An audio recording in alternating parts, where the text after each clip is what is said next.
کرنی ہے. اور کتنی محنت کرنی ہے؟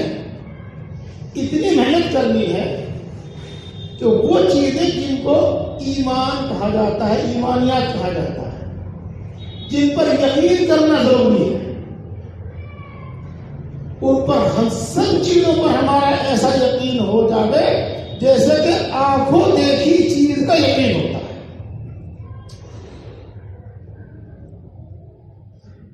جن چیزوں کا تعلق یقین سے ہے، ایمان سے ہے، سنیے گا، ان پر ہمارا ایسا یقین ہو جائے جیسے کہ آنکھوں دیکھی چیز کا یقین ہوتا ہے.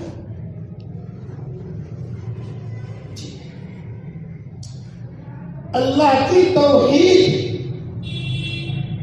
اس پر ہمارا ایسا یقین ہو گویا کہ ہم اس کو اپنی آنکھوں سے دیکھتے ہیں. آخرت، وہاں کا عذاب، وہاں کا ثواب، جنت، جہنم،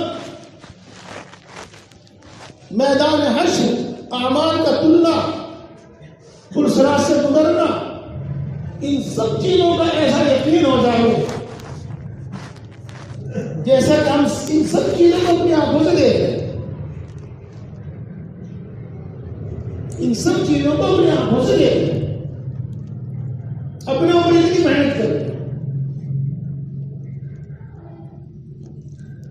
اور یہ یقین کا اعلیٰ درجہ ہے، اس کی کوئی حد تو ہے نہیں، یاد رکھنا، لیکن بہرحال اعلیٰ درجہ ہے. اتنے اپنے اوپر محنت کریں، ایسی نہیں کہ بھولنے بھی آخرت کی یاد نہ ہو. کسی نے یاد دلائی تو آ گئی، نہیں تو آتی نہیں آتی. نہ قبر یاد ہے، نہ میدان حشر میں اکٹھا ہونا یاد ہے، نہ حساب یاد ہے، نہ اعمال کا تلنا یاد ہے. اسی طریقے سے جن میں مثال کے طور پر عرض کر رہا ہوں، قرآن پاک پر ایمان ضروری، تو قرآن پاک کے احکام پر جو اس میں بیان کیا گیا ایسا یقین ہو، ایسا یقین ہو کہ ہمیں اس کے احکام کے ان کے مقابلے میں باقی سب چیز بالکل غلط نظر آئے.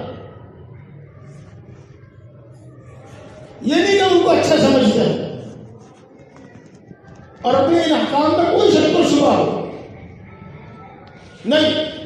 ایسا یقین ہو، ایسا یقین ہو کہ جیسے کہ سب کچھ اپنی آنکھوں کا دیکھا ہوا اور کوئی شک و شبہ سے نہیں، اپنے اوپر اتنی محنت کرتی.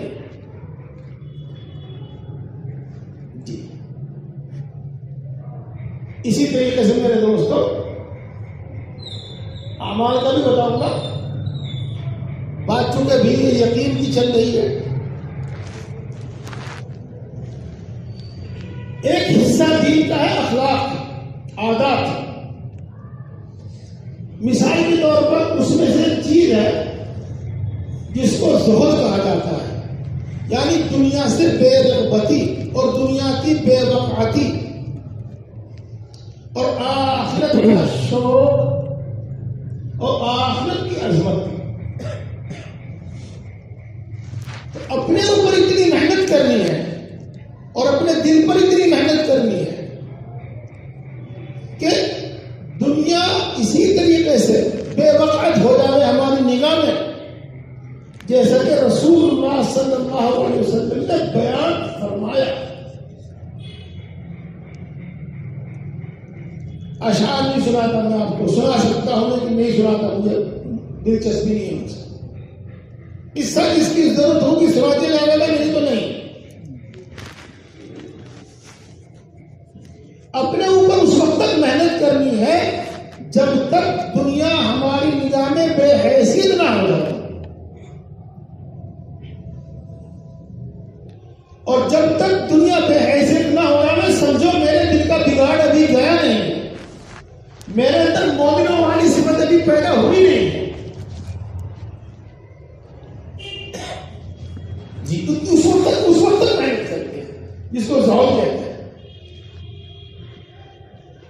رسول اکرم صلی اللہ علیہ وسلم نے ارشاد فرمایا، آپ تشریف لے جا رہے تھے، ایک بکری کا چھوٹا سا بچہ مردہ کان کٹا پڑا ہوا تھا. آپ نے صحابہ سے فرمایا کہ ایک دن ہم میں اس کو لینے کو کون تیار ہے؟ آپ نے فرمایا، صحابہ نے عرض کیا، اللہ اس کو تو کوئی ہم میں سے مفت لینے کو بھی تیار نہیں، چاہیے ایک درہم کے بدلے. تو رسول اللہ صلی اللہ علیہ وسلم نے فرمایا کہ جس قدر تمہارے نزدیک یہ بے حیثیت اور بے قدر ہے، یہ ساری دنیا اللہ کی نگاہ میں اس سے بھی زیادہ بے حیثیت اور بے قدر ہے. تو زہد کیا ہے جو مومن کے اندر ہونا چاہیے، کیا ہے اس کو جاننا ہے، اور اس پر اتنی محنت کرنی ہے کہ دل کے اندر یہی بات، یہی صفت پیدا ہو. جب تک پیدا نہ ہو تو سمجھو میرے دل میں روگ ہے، مومنوں والی صفت میرے اندر پیدا نہیں ہوئی ہے. رسول اکرم صلی اللہ علیہ وسلم نے ارشاد فرمایا، الفقر فخری، تندرستی میں مجھے فخر ہے. رسول اللہ صلی اللہ علیہ وسلم نے ارشاد فرمایا، میں اپنی امت پر تندرستی سے خوف نہیں کرتا کہ تندرستی پر آتے ہی لوگ بگڑ جانے میں خراب ہو جائیں. ہاں میں اس کا خوف کرتا ہوں کہ ان کے اندر دولت آئے اور پھر یہ ایک دوسرے سے آگے بڑھنے کی کوشش کرنے لگے اور اسی طریقے سے ہلاک ہو جائے جیسے پہلی امت ہلاک ہو. تو فخر اور تندرستی بھی میرے لیے فخر ہو جائے، اس سے ڈرنا چھوڑ دیں. چارج کر رہا ہوں، تندرستی اور فخر سے ڈرنا چھوڑ دیں. الشیطان یعدکم الفقر ویأمرکم بالفحشاء واللہ یعدکم مغفرۃ منہ وفضلا. شیطان ہم کو فقر اور تنزیہ سے ڈراتا ہے. تو اپنے دل پر اتنی محنت کرنی ہے، اپنے اوپر اتنی محنت کرنی ہے کہ یہ فخر، بس ہم اس کو فخر سمجھنے لگے، تندرستی کو، اور ڈرنا چھوڑ دیں. یہ میں آپ کو ایک مثال دے رہا ہوں، وہ مثال جو عام طور سے اس کے لیے ضرورت ہے. اپنے اوپر اتنی محنت کریں. اسی طریقے سے میرے دوستوں، جو بھی مومنانہ صفات ہیں ان پر اتنی محنت کرنی ہے. اسی طریقے سے جو بھی مومنانہ اعمال ہیں ان اپنے اوپر اتنی محنت کرنی ہے کہ ہم ان اعمال کے پابند ہو جائیں، اور ایسے پابند ہو جائیں کہ تینوں حالتوں میں ہم ان اعمال کے پابند ہو. تین حالتیں کیا ہے؟ ایک حالت ہوتی ہے عام حالت، اپنے گھر پر ہے، تندرست ہے، نہ سردی ہے نہ گرمی ہے، کچھ بھی آرام کا مسئلہ ہے، ہم اس میں نماز بھی پڑھ رہے، قرآن بھی پڑھ رہے، وغیرہ وغیرہ. ایک مسئلہ ایسا آ گیا، مثلا ایسے ماحول میں ہے یہاں نماز پڑھنا دشوار ہے.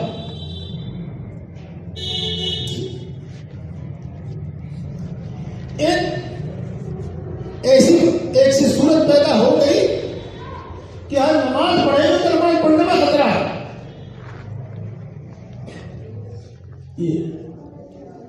تو جہاں عام حالت میں بھی ہم نماز کے پابند ہو، اعمال کے پابند ہو، اور جب کوئی ہنگامی حالت ہو اس میں بھی ہم اعمال کے پابند ہو، اور جب آزمائش اور امتحان کی گھڑی ہو تو اس میں بھی ہم اعمال کے پابند ہو. اپنے اوپر اتنی محنت کریں. جب ہم اپنے اوپر اتنی محنت کریں گے تبھی ہم صحیح معنی میں اللہ کا غلام کہلانے کے مستحق ہوں گے اور اللہ کے فرمانبردار بن سکیں. اور جب تک اپنے اوپر اتنی محنت نہیں ہوگی، نہیں ملے، صرف آرزو رہے گی، صرف تمنا رہے گی بنے گی. میرے دوستوں کی بات پوری نہیں ہوئی, ابھی یہ بات اور ادھوری ہے.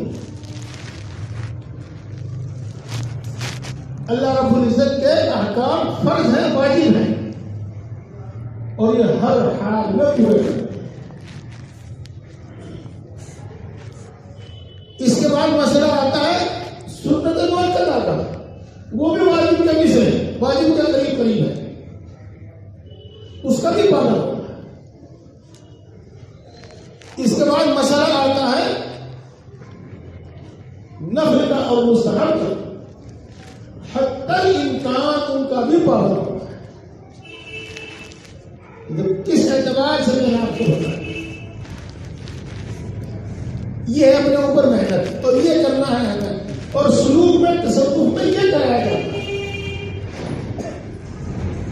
ان چیزوں سے اللہ رب العزت نے منع فرمایا ہے, اس کا ایک درجہ حرام ہے, حرام ایک درجہ اس کا مکروہ تحریمی ہے. حرام کو تو چھوڑنا ہی چھوڑنا ہے, مکروہ تحریمی کو بھی چھوڑنا ہے. اس کے بعد ایک مسئلہ درجہ آتا ہے جس کو مکروہ تنزیہی کہتے ہیں, اس سے بھی بچنا چاہیے, اس سے بھی بچنا چاہیے. اس کے بعد بھی ایک درجہ آتا ہے, اس کو کہتے ہیں مشتبہ, ہو سکتا ہے مکروہ ہو سکتا ہے نہ, اس سے بھی بچنا. یہ ہے وہ صحیح معنی میں غلامی. اب میں نے کئی جہد سے آپ کو بتایا ہے, ان باتوں کو سمجھو میرے دوستو. اس کا ذریعہ ہے علم, اور اس کا ہے مجاہدہ.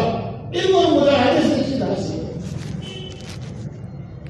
اور علم اور مجاہدہ دونوں آسان ہوں گے اہل اللہ کی صحبت سے, اہل اللہ کی صحبت سے. اس واسطے خود بھی شریک ہو, اپنے دوست احباب کو, پڑوسیوں کو بھی شریک کرو, اپنی اولاد کو بھی شریک کرو, بہن بھائیوں کو بھی شریک کرو. بہنوں کو بھی سلسلہ میں ہو جائے تو اچھی بات ہے, کوئی کی بات نہیں. تو میرے دوست اس بات پر محنت کریں. یہ باتیں میں نے آپ کو تمہید کے طور پر سمجھائی, اور ان باتوں کو خوب اچھی طرح سمجھ لیجیے گا, خوب اچھی طرح سمجھ لیجیے گا. جب آپ سمجھ جائیں گے کہ ہمیں کرنا کیا ہے.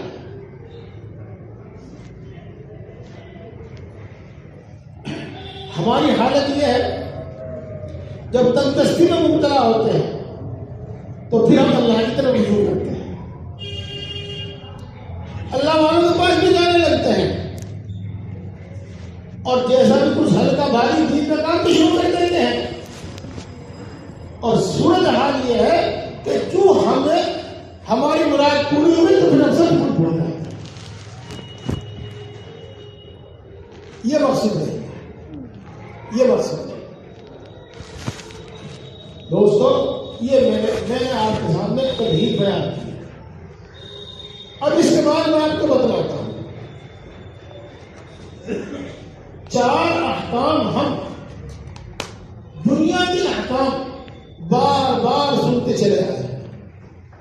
نماز, روزہ, حج اور زکات. آج 2 باتیں اور سن لو.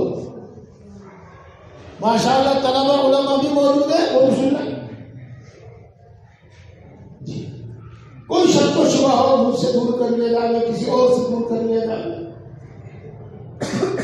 اسی طریقے سے اللہ تبارک و تعالیٰ کے احکام میں سے اور بنیادی چیزوں میں سے 2 چیزیں بھی اور فرض ہے اور اللہ کا حق ہے. ان 4 چیزوں کے علاوہ 2 چیزیں اور فرض ہیں اور اللہ کا حق ہے. ان میں سے ایک چیز ہے حلال کھانا, اور ان میں سے ایک چیز ہے پاک دامن رہنا. حلال کھانا اور پاک دامن رہنا.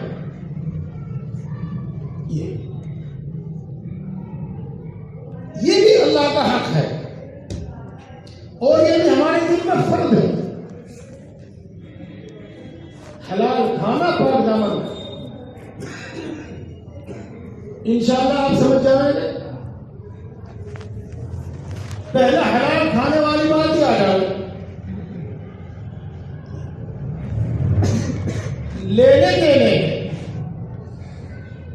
اللہ نے کچھ طریقہ مقرر کیا. تفصیل میں جاؤں گا تو ذرا سمجھنا بھی دشوار ہوگا. ہم ان کو چھوڑ کر مثلا ایسا کوئی معاملہ کریں جس میں سود ہوگا اور لینے والا بھی راضی اور دینے والا بھی راضی، لیکن پھر بھی نہ لینے والے کے لیے لینا حلال اور نہ دینے والے کے لیے دینا حلال. سود والا کیوں؟ اس لیے کہ یہ چیز ان دونوں کی مرضی میں موقوف نہیں ہے. یہ اللہ کا حق، یہ اللہ کا حق ہے. سود سے بچنا، حلال کھانا اللہ کا حق. اس سے بات اچھی طرح سمجھ میں آئی ہو تو دوسری طرح سمجھ آ جائے گی.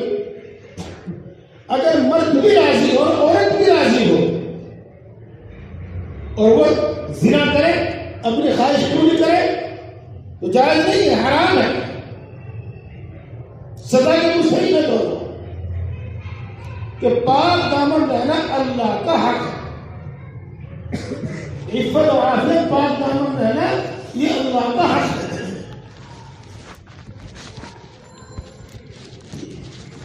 میرے دوستوں بزرگوں، دین پورا سیکھو.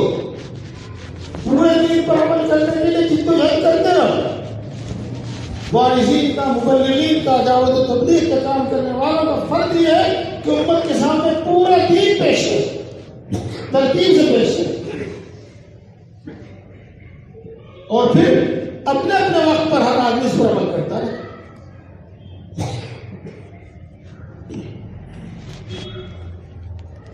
میرے دل میں بار بار یہ جذبہ آ رہا تھا کہ میں جلدی سے اور پہلی فرصت میں اب اس بات کو بیان کروں.